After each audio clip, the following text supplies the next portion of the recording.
You're listening to a download from the outdoorstation.co.uk. Number 332. Hello and welcome back to another irregular podcast here on the Outdoor Station. You may remember the series of interviews with Chris Townsend, which I released earlier on in the year, where Chris was joined by David Lintern up in the Cairngorms for a series of interviews discussing conservation, writing and the art of long-distance backpacking. Numbers 321 to 323 if you're interested. Well, the interviewer, David Lintern, himself has recently completed a 500-mile journey along the border of France and Spain using the high mountain routes of the Pyrenees, mostly the HRP, wild camping on the way and including a week's detour into Spain and the Ordesa Canyon during his 60 days trip. This is the first part of a two-part interview where he talks about his walk, the preparation, emotions and practicalities of taking 60 days off work. Please view his blog while you listen to this, which is selfpowered.net, as it's full of images from the trip and there's plenty of eloquent, amusing and interesting observations of the people he met and the places he travelled through. In this part, he describes the route and how he came, as a recent convert to lightweight backpacking, to undertake such a committed walk, and the changes in emotions and approach which gradually took over as time went by.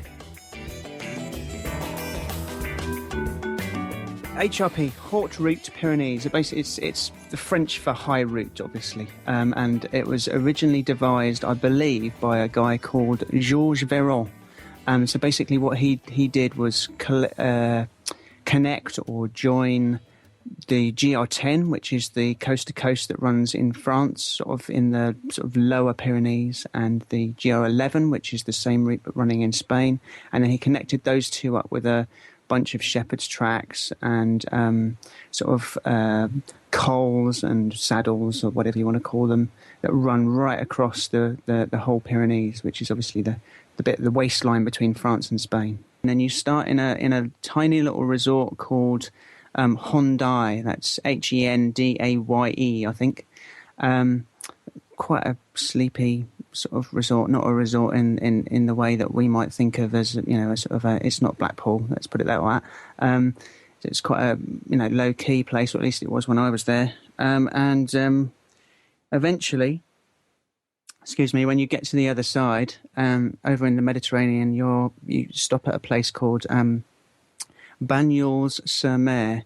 That's Banyuls, and then S-U-R, Mer. So Banyuls on sea, basically. And these are both quite small little resorts. So that's the start and end points. And then you're up the HRP. You're up on you follow the border ridge. So you're following the mountain ridge that is mostly the border between France and Spain. You're following that as closely as possible for most of the walk. And it's 500 miles exactly? It's not 500 miles exactly. I mean, the bit we tacked a bit on in the middle, so ours ended up being closer to 6. So it's somewhere between. Depending on how you do it, it's somewhere between sort of 400 to 500 miles, and then obviously if you do variants, then it might end up being more or less. But there's a few different ways to do the route, and the guidebook that we were following, which is written by a Dutch guy called Joosten, that's Joosten, and that's the Cicerone book. He includes a number of what he calls variants. So you can do the sort of, you know, I suppose the more sketchy or sort of edgy stuff, or you can, you know, do a slightly scale back slightly depending on the weather or your ability. So is this an established route? Is it well known in the Pyrenees as being a sort of like a highway for people to walk on? Yeah, no, there's lots of it's quite a popular walk. It's not waymarked in the way that the GRs are. So sometimes there are stripes, sometimes there's the red and white flashes that you're following, sometimes there's different coloured stripes, and then sometimes it's unmarked. But yeah, no, it's a known path most of the way, and quite popular in certain places, quite popular with walkers from Europe as well. And are there wild areas to it that you have to, use proper navigation to cross? Yeah, I mean, it's some of the most difficult walking and navigation that I've done. The weather we had was a kind of a mixed bag. Generally speaking, you're hoping for sunshine more often than you might expect in the UK, but we had a real mixed bag. So we definitely had our maps and compasses, and were very focused on that in certain places. The first week in Basque Country, you're pretty much getting lost every day, and you just kind of take it for granted that you're going to lose a couple of hours each day, and that's what's going to happen. But I look at it as, well, you know roughly where you are. You're just misplaced. You're not exactly geographically lost. challenged. Yes, There's all sorts of kind of euphemisms for it, aren't there? I mean, it's kind of part of the fun. And back to the waymarking, I actually, I kind of obviously I looked at the GR10 and the GR11 when I was considering doing this, and it's part of the challenge, I think, is the fact that in places this is a bit trickier, and then it means that when you get down to a section which is GR marked, it's you can relax a bit for a couple of hours maybe until you have to go off onto the next bit of the HRP path, and that it kind of makes you appreciate the marked parts all the more, and then when you get to do a more challenging bit, then you're excited by that. So it's I mean, for me, one of the biggest things about walking is I really like variety. So it's nice that it changes all the time. I really enjoy that. Now, you've mentioned we several times. So were there more than two of you, or who was your walking partner? Well, the walk was partly put together as a charity walk, and obviously 4 or 5 or however many people you can get with you to a limit, that you're able to raise more money with a number of people rather than just 1 or 2. So basically, I had my other half with me for some of the way, and she wasn't able to make the whole trip because of work. But similarly, I had some friends come in and at different stages. So I was walking on my own for the first stage, which is about 10 days. And then for about 3 or 4 days of the last stage. And then I met up with another chap that I'd met in Lescon, called Andy, who became quite a good friend towards the end, who'd also walked the whole thing. So it was a mix of people and coming in and out, really, which kept it interesting for me, and also meant that they had to, they're unfortunately playing catch up, because of course they're dropping in sometimes on some quite difficult terrain, and I'd already walked in. I was already, I guess, sort of found my legs, and so they're having to, my poor co-walkers are having to sort of catch up quite quickly. But this was the first time you'd done something of this sort of distance, is that right? Yeah, no, I mean, this was the big one for me. Well, I'd say give us some background then, just so we can visualise the sort of approach that you arrived at when you came to do this walk, and the reason you chose to do it, and a bit of background about the type of things you've done beforehand, and how much of a step this was for you. I've been, I suppose, in terms of my sort of walking background, I've been walking for or doing walks for a long time. So walking for maybe 15, 20 years in the UK, and a little bit in Europe. Lots in Spain, lots in the Sierra Nevada on the south coast, and a bit in did a little first proper through hike. Actually, was only about 3 years ago, and that was in the Picos, which is another amazing area in the north of Spain. But mostly up until that Picos trip, it's basically been day trips. Basically, I've been somebody who's gone and done mostly tops, because I guess that's kind of what you aim for, and or circular walks. And then about sort of 3 years ago, really, myself and my girlfriend were sort of getting a bit frustrated with the fact that we always had to kind of, half your walk, half your day effectively is coming away, it's coming out. So trying to figure out ways of people do trekking, but it's, so, and that from there, it's kind of a way, doing a bit of mooching around really on the internet, as it's all so easy these days. So, and finding the lighter weight thing, and because of the Spanish connection, because we've done quite a lot of our walking in Spain. Effectively the logical step was to do a little bit of try and do a section of the Pyrenees, so look at the Pyrenees. And so last year we went and did 2.5 weeks of this HRP, this haute route.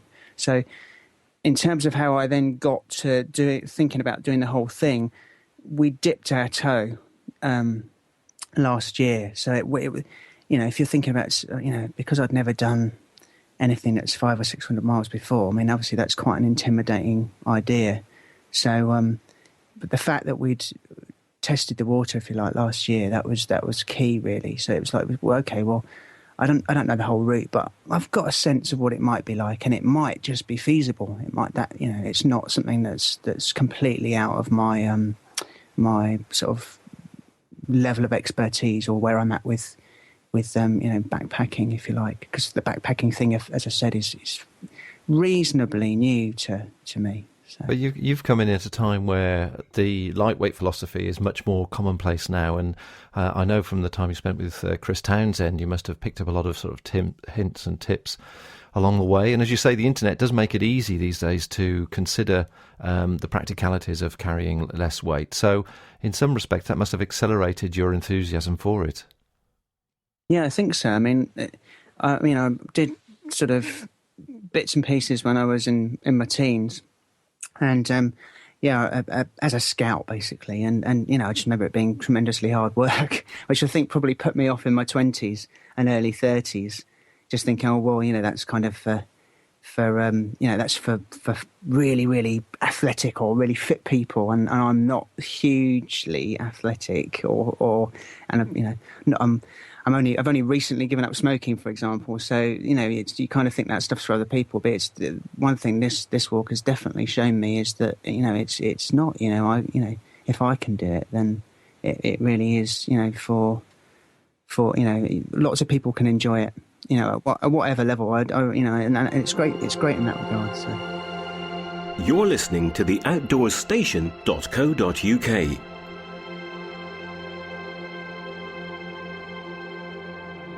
The home of UK-based audio and video podcasts for lovers of the great outdoors everywhere. So give us an idea then, before we actually get on to talking about the walk itself then, that sort of the run-up to the walk, were you sort of fairly comfortable, having done a bit of a trial run, as it were, fairly comfortable with the equipment and your mental preparation for it, or were there things that you were a bit sort of apprehensive about? People do it in 6 weeks. People do it in a lot less, actually, as well. But, I mean, I allowed myself 2 months because I was taking a detour and trying to do a few more summits as well. So 2 months is a long time to be away. So it's the longest time I'd been away from work and family, I guess, sort of ever. So that side of things I wasn't nervous about it as such, but there was some. This is going to be a new experience. I knew that it would feel quite strange and different, and there'd be high times as well as low times, and low times as well as high times. I was quite nervous about food, and so I did quite a lot of reading about food, and just about I did quite a lot of food preparation, and because I had people coming in and joining me for different stages, they were lumbered with bringing in sort of packages of food. And I think on reflection now, I'd be sort of less concerned about that. I needn't have worried quite so much, because resupply is possible. Of course, you're every 10 days or so you're dropping down into a village or a town. But that my concern was I didn't want to run out of energy. I didn't want to and make bad decisions because of it. Okay, well, let's just visualise and bear in mind, keep in mind that the listeners that might be listening to this and be thinking, yeah, I'd quite fancy having a go at this or having a go at something of a similar nature. So just talk us through the first few days as you get into your stride and as you start to become acquainted with your mounting legs and also move away from technology, of course, and start to reacquaint yourself with freedom and being independent. What goes through your mind? What were you going through for the first few days as you sort of unleashed yourself into the wilds? Okay, so the first week the first 10 days, 10 days, you're walking in the Basque region, which is over in the west. And it's not, strictly speaking, it's not, they're not big mountains. They're kind of, 1,000 metre, 2,000 metre. So, I guess it's big in terms of what we're used to in the UK, but, all our big ones are up in the north of the UK. So here you're in the south. So the weather generally is a lot friendlier, at least it was for me. Friendly meaning 30 degrees and up. Water's an issue in that first stage. Finding running water, let alone clean water, is occupies quite a lot of your time. Not getting lost, as I said before, occupies quite a lot of your time, or rather getting lost occupies more of your time than you'd wish. Navigation's really tricky. So you're talking about sort of very super green, very lush landscape, rolling hills, farmland, and lots of hunting going on there. It's a nice place, and then just slowly moving up. If you're moving from the sea, obviously you're at 0 meters, and then you can basically what's happening is that you are ascending the Pyrenees. You're going from the foothills into the high mountains, and after about 4 days, that's when you start to see there's a sort of a change. Just after, there's a tiny bit of the walk where you join the Santiago de Camino, which is another long distance walk that runs in Spain, and you join that for just a morning. And just after there's a kind of a little, it's kind of like a little fulcrum moment where you turn a corner and suddenly you can, it seemed to me anyway, where you can see effectively you can see what feels like the road ahead. And that's, I think you jump onto the GO11 for the next part of that walk. And that was quite lovely because, and also slightly intimidating because all of a sudden you're seeing all these big, what feel like very big mountains. So and so gradually you're just ascending. Really, that's the first few days. As you're doing this, are you staying in hostels every night or pension houses, or is it wild camping? No, and that's great question. Now with this HRP, you can most of the time, if you so wished, you could probably for about between 2/3 and 3/4 of the time, you could do hotels, refuges, pension houses, that kind of thing. I chose not to, and that's because I'm a relatively recent convert to the wild camping and backpacking thing. I really love that. I try and get as much of that in as possible. So I think I stayed under a roof for about 4 or 5 nights for the whole 2 months. I much prefer to be, if I'm going to be out, then I want to be out. That's a big part of it for me. So you a daily timetable then? What sort of time do you get up in the morning and start going? Presumably the cooler part of the day, and what time do you sort of sit down and finish, or do you have a siesta halfway through the day type of thing in the hot part? I certainly had a siesta in the Basque for 2 or 3 days, and then walked into the evening. But it really depends. Sometimes, I suppose early on, if I had a break in the middle, I might walk till 8 or 9 o'clock, and then I'd stop. But the trouble with that for me is that when I'm still finding my feet, then it might mean a later start the following morning. It kind of knocks the time off a little bit. So. If I can, I like to be out sort of early-ish, but to be honest, I'm not the best. I'm not my best in the morning. Generally, though, when I was on my own anyway, generally I'm trying to be walking by sort of 8:30. And then And then if I was walking with other people, depending on how fit they felt, because as I said, they'd be jumping in, and later on in the middle of the walk, you're dealing with sort of quite sort of challenging terrain, and if they're just sort of dropping in, if you like, it'll take them a few days to find their feet as well. So generally speaking, we'd start a bit later I think that probably that goes for most people, is if you're on your own, it's a bit easier to get out, I think so. Well, I always find that when doing a sort of a walk of a few hundred miles, you start off wanting to get on. The first few days you must get on. You set yourself this timetable of I've got to get on, and then, as you say, towards the end of the first week, all of a sudden you stop wanting to get on and just go, well, I'm just going to enjoy this, and I'll go as far as I feel like going.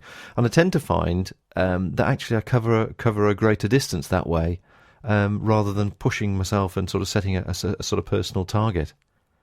Yeah, I think I definitely remember thinking it was about day 3 or 4, and I think I'd walked in till about 9:30. I hadn't pitched till nearly 10 or something the night before, and that was just around. I think it was a little town called outside a town called, or a village called Aldudes, and the following morning I was sort of very conscious of the fact that I was doing exactly what you just said, which was kind of I was racing a bit. My mind was racing, and I thought, no, I've got 2 months of this. I can't spend 2 months with my brain going like the clappers. The whole point of the walk is to kind of try and slow down some of those processes, and what's the point unless we're here to enjoy it? So absolutely, I couldn't agree more. Yeah. And there's no problem with wild camping, no sort of political issues or local political issues you had to be aware of? No, I mean, I think one of the in a way, one of the reasons I started looking at the HRP in the first place is that I came across a good mate of yours, Andy Howe's site, and he's very he's quite well known talking about the Pyrenees, and one of the things that he loves about it as well is that it was proved in spades, is that the wild camping there is really easy, and it's absolutely fine. Even in the Basque, I was camping on a ridge fairly early on, again the first few days, and it was about 8 o'clock. I was cooking up some pasta. I pitched. I had all my kit all over the place, as you do, and a Land Rover drove up, and I thought, okay, here we go. This is the guy's going to move me on. It's going to be like Wales all over again. And he got out, and his flock were just 100 meters away. He got out, and his English was as bad as my Basque, and but the upshot of the conversation was, well, enjoy it. It's beautiful and it's free. So he was. I mean, there's your answer, really. It's and that was great, especially so early on in the walk. I thought, oh, okay, I can relax. It's strange, isn't it? You do need an encounter like that sometimes, just to reassure you, because, as you say, the Welsh feeling is something that's upon all of us, really. Are we allowed to do this? Should we be here? And there's this range of questions that go through your mind depending on how guilty you feel generally, and certainly in somewhere like Scotland, somebody just turns up and goes, everything fine? Yeah, any litter? Can I take some litter from you? You got enough water? Oh, okay, right. And all of a sudden you can just relax into the moment. Not to be rude to any Welsh people or farmers listening, but it can be tricky to navigate all of those barbed wire fences, can't it? Sometimes. So, well, all I was referring to is the fact that wild camping is technically frowned on virtually anywhere apart from Scotland, isn't it? And Dartmoor. So.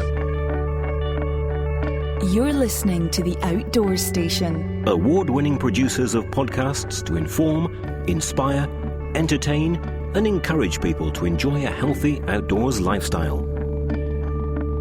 So let's go a bit higher then. So you're on the main drag now up to the big lumps. What sort of changed for you in a big way? What was noticeable that was changing? Your physicality, your mental approach, anything particularly that came over you?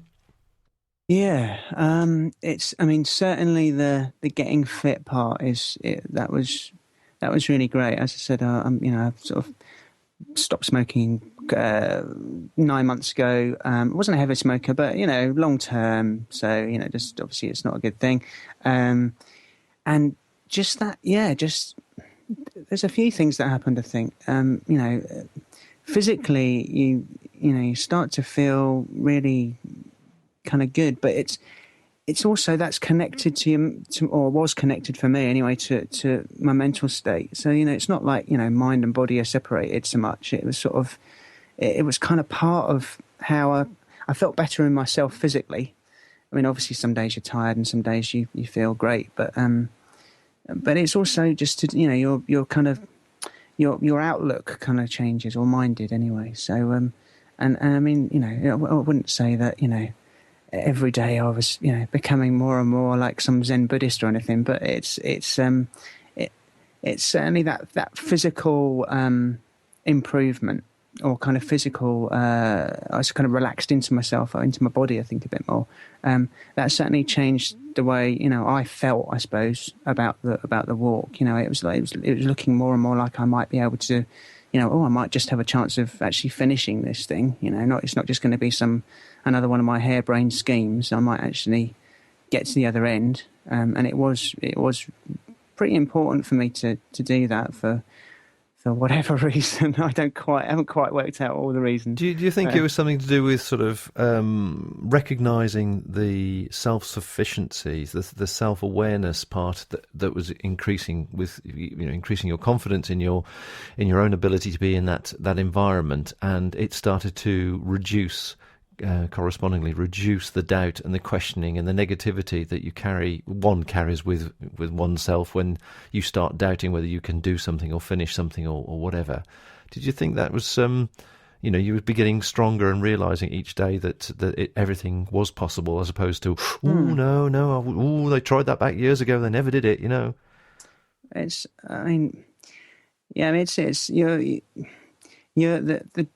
the situations that you're facing when you're doing. I think this probably applies to a week backpack as well as a 2-month one, or a 6-month one, maybe. It's just degrees of the situations that you're dealing with. You're basically you've still got problems or challenges, shall we say, as you have in everyday life, in my working life or city life or whatever it is, wherever we're based. But they're a lot more direct, I think, and a lot more straightforward. So I mean, basically you're dealing with, don't fall off, don't get lost or try not to, don't run out of food and water. So that's basically that's your 4 big ones. And then obviously if we can have a bit of comfort in there at some point, then that's fine. But it's your 4 things are those are the big ones, and definitely my confidence did improve, and that has kind of stayed with me since I've come back off the walk. I feel kind of different about a whole range of things. I'm still trying to unpack some of that information, but it's also your problems are not the same as they are when they're a lot. They may be more serious, and they may have more direct consequences. If you run out of water, you get very thirsty. It's a very direct cause and effect. Very easy to understand that, as opposed to maybe, I don't know, if you compare that to, say, like a meeting, where you might be dealing with a whole range of issues that you might have to go to a meeting, and that's a really complex situation. So, generally speaking, hill situations or mountain situations are, I think, it's a different set of criteria, really. But I don't know if that answers your question. But certainly the confidence thing improved. But it's a different set of issues. Well, there's I think at some stage on your blog you were saying about we become separated from accepting responsibility for our own actions.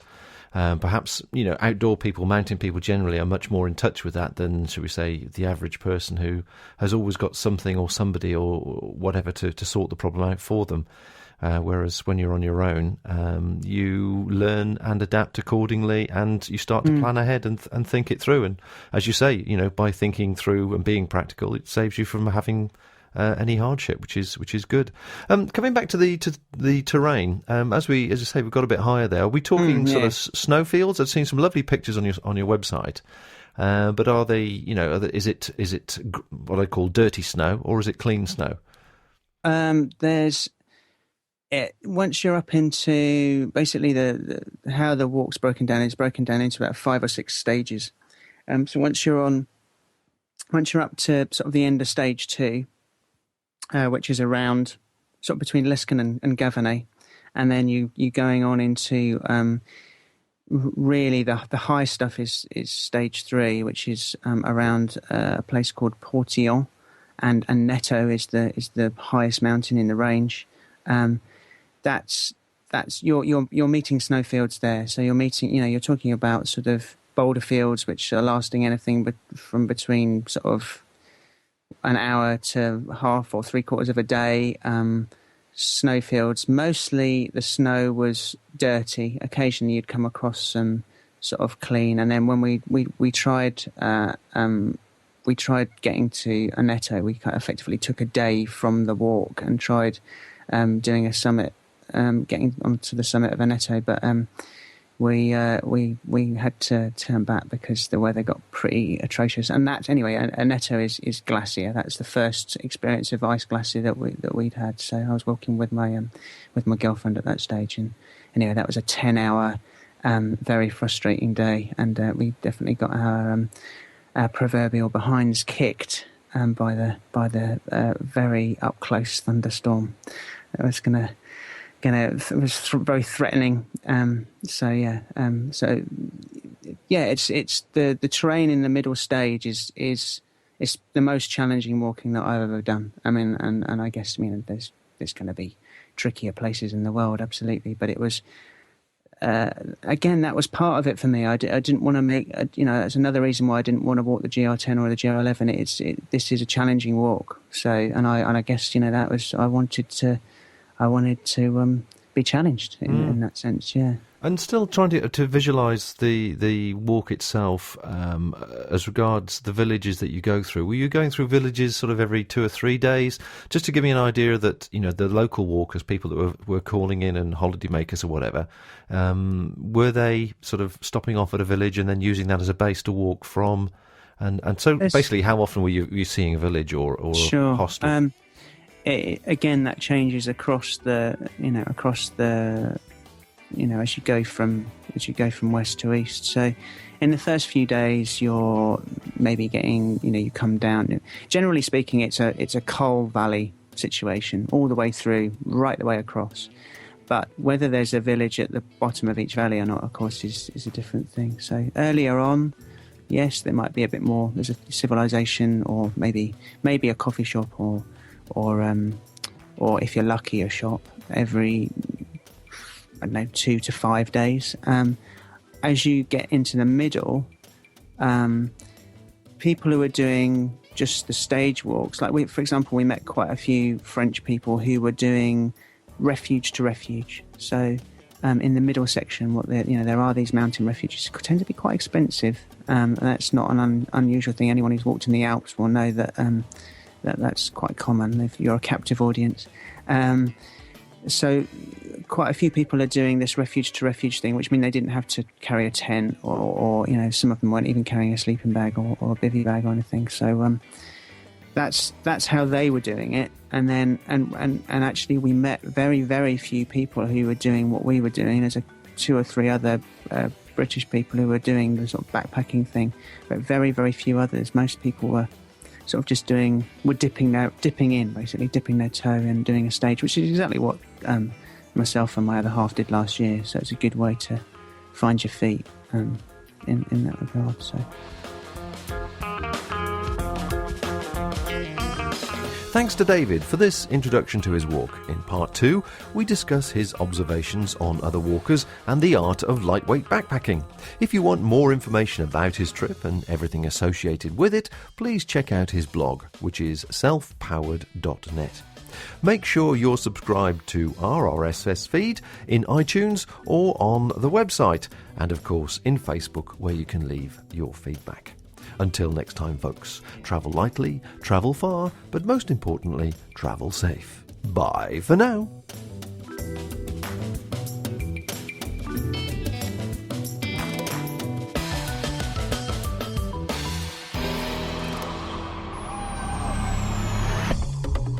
Thank you for listening to this podcast. To hear more from our extensive free library, please visit the website at theoutdoorstation.co.uk. You can now follow The Outdoor Station on Facebook, where we chat about each programme we produce, answer questions and discuss future productions.